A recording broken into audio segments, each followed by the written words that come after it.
যারা অতর্কিতভাবে আমাদের উপরে হামলা সংগঠিত করবে আমরা সেইখানে যাতে সংঘবদ্ধভাবে তার প্রতিহত করতে পারি।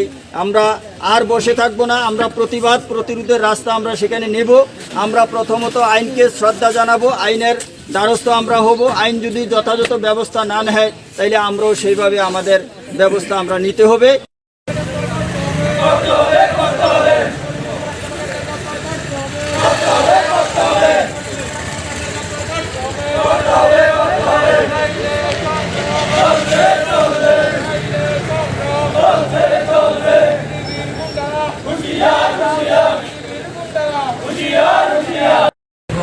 উদ্যোগে আশাবাড়ি ব্রাঞ্চের উদ্যোগে কমিউনিস্ট পার্টির পক্ষ থেকে আমরা কিছু লোক পার্টি করি মার্চ বিতরণ করতেছি আশাবাড়ি 4 নম্বর ওয়ার্ডে।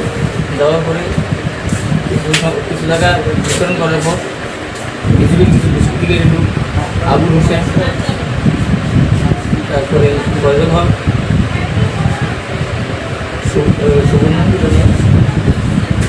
শুভ ডাক না আমরা শুনলাম জানি না, তারপরে নুরুমিয়া, রফিকুল হক, নুরুমিয়া না রফিকুল হক, সানাউল হক, তারা আরও অনেকে আছিল।